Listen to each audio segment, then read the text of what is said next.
Bom dia, pessoal. Vamos para o nosso videocast, fazendo uma retomada de conteúdo e tentando sintetizar o que é mais importante para os nossos estudos neste momento.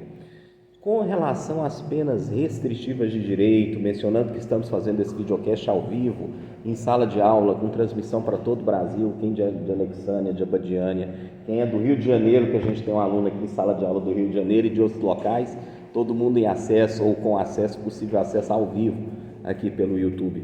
As penas podem ser cumpridas em local diverso da condenação? Sim, as penas podem ser cumpridas em local diverso da condenação, pois a Lei de Execuções Penais assim autoriza, assim admite, e o Superior Tribunal de Justiça também, posto que a pena deve ser cumprida no local onde o condenado possa, no mínimo, ter acesso à sua família, mesmo que inserido no sistema prisional em uma unidade penitenciária, pois isso facilita a ressocialização do condenado, como muito bem dito aqui em sala de aula na nossa revisão.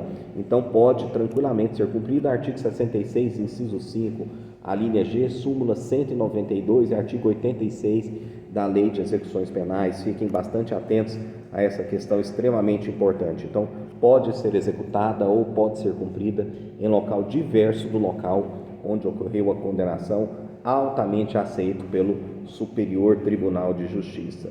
Então vejam bem que essa questão é uma questão extremamente importante.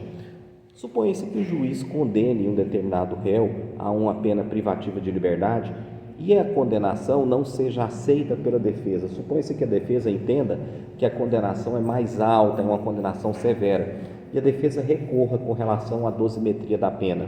O que o tribunal pode fazer no recurso exclusivo da defesa? Caso não venha absolver no recurso, ele pode redimensionar a pena. Questão importante, esse redimensionamento da pena com o recurso exclusivo da defesa, obviamente será um redimensionamento para facilitar a situação do réu, redimensionamento para menor, decotando-se o excesso da pena. Pode acontecer o contrário? Sim, pode acontecer o contrário. Se houver um recurso da acusação e o Ministério Público pedir um aumento da pena, o redimensionamento será para pior, poderá ser para pior, aumentando-se ou incrementando-se a pena aplicada, e com esse incremento a pena pode ser elevada. Lembrando-se que o recurso é um direito dos sujeitos processuais, também chamados de parte.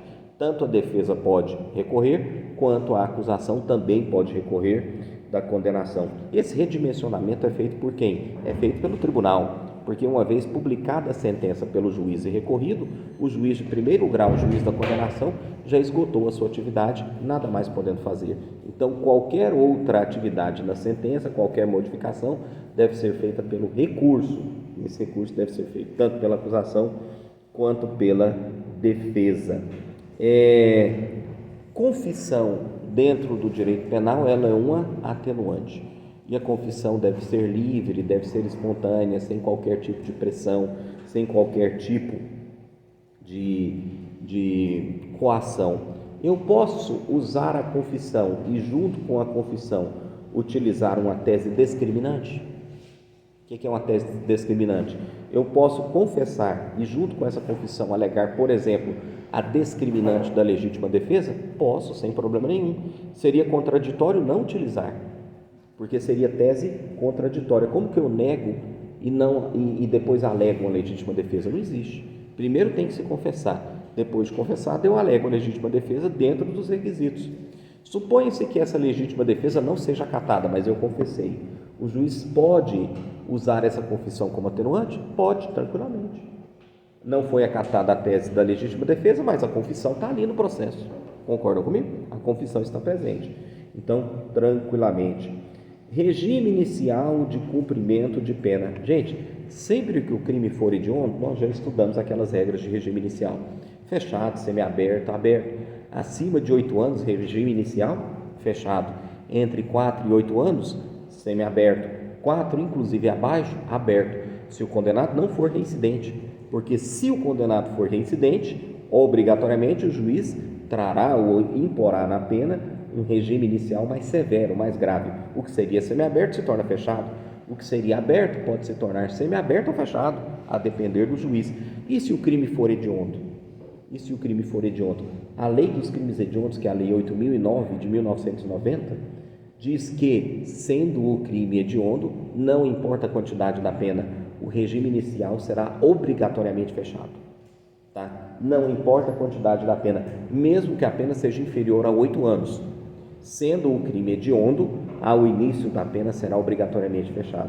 E os crimes hediondos são aqueles mais graves, mais severos, aqueles para os quais se impõe uma punição muito mais rigorosa. Hediondo é sinônimo de odioso, tá? São os crimes mais graves e que merecem uma reprimenda, um tratamento muito mais sério por parte do Estado. Também, gente, critério trifásico, né? Artigo 68 do Código Penal, muito estudado, muito debatido. No critério trifásico, primeira fase, circunstâncias judiciais, segunda fase, agravantes e atenuantes, terceira fase, causas de aumento e diminuição de pena, que são extremamente importantes na análise da dosimetria da pena. Regime fechado deve ser cumprido em penitenciária de segurança máxima ou média, semiaberto, colônia agrícola, penitenciária ou estabelecimento similar. E regime aberto, casa de albergado, que tem como maior característica a ausência de obstáculos para a fuga. De acordo com o artigo 75 do Código Penal, muito importante, né, o máximo de cumprimento de pena até dezembro de 2019, era 30 anos. Hoje, pela regra atual do artigo 75 do Código Penal, o máximo de cumprimento da pena é 40 anos. Esse limitador do artigo 75 é para se evitar pena de caráter perpétuo. Tá? Então, o máximo de cumprimento de pena é 40 anos. As penas privativas de liberdade não podem ser cumpridas em prazo superior a 40 anos. A pena de multa, se não paga depois do prazo legal, ela se torna dívida de valor, devendo ser executada conforme as regras da Fazenda Pública. A pena de multa só pode ser aplicada quando estiver prevista em cada crime a possibilidade de aplicação de pena de multa. Critérios: mínimo 10, máximo 360 dias multa. Valor: 1/30 do salário mínimo até 5 vezes o valor do salário mínimo, de acordo com a situação econômica do condenado. O maior termômetro da pena de multa hoje é a situação econômica do condenado. A pena de multa não pode ser tão alta ao ponto de levar o condenado à miséria e à ruína, mas também não pode ser tão baixa ao ponto de se tornar desprezível. O STJ, Superior Tribunal de Justiça, tem julgado isso por várias vezes em vários recursos, ou seja, a pena de multa deve ser proporcional à situação econômica do condenado. Penas restritivas de direitos, né, todas muito bem estudadas, né? Condenação não superior a 4 anos, qualquer crime culposo cabe pena restritiva de direitos. O crime não pode ser praticado com violência ou grave ameaça à pessoa. O indivíduo não pode ser reincidente, exceto a exceção do reincidente específico, e a medida deve ser socialmente recomendável. Todas as penas restritivas de direitos, não é demais relembrar, estão a partir do artigo 43, 44 do Código Penal e ficam a critério do juiz, a aplicação delas fica a critério do juiz, de acordo com cada caso concreto. Tá bastante importante essa questão.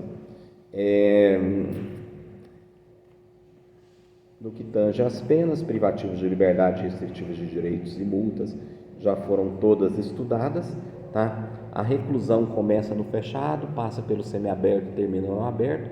A detenção no semiaberto e no aberto, salvo necessidade de transferência para o regime fechado, né?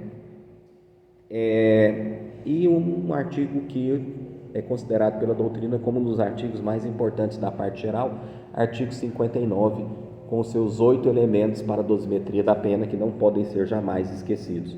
Né? Relembrando, né, isso se torna uma regra, a memorização desses elementos: culpabilidade, antecedentes, conduta social, personalidade do réu, circunstâncias e consequências do crime e comportamento da vítima, além das consequências do crime, né? Eu não tinha falado, acho que eu falei 8 itens no artigo 59 da dosimetria da pena. Quanto mais desfavoráveis, mais severa será a pena, e quanto mais favoráveis, mais suave será a pena, guardando-se uma proporcionalidade de acordo com a gravidade do crime e proporcionalidade aferida de acordo com o justo critério motivado do juiz, também chamado de prudente critério motivado do juiz. Então está aqui uma breve síntese do nosso videocast de hoje, disponível no YouTube com todo o conteúdo de direito penal, sanções penais. Beleza, gente? Obrigado pela atenção de vocês.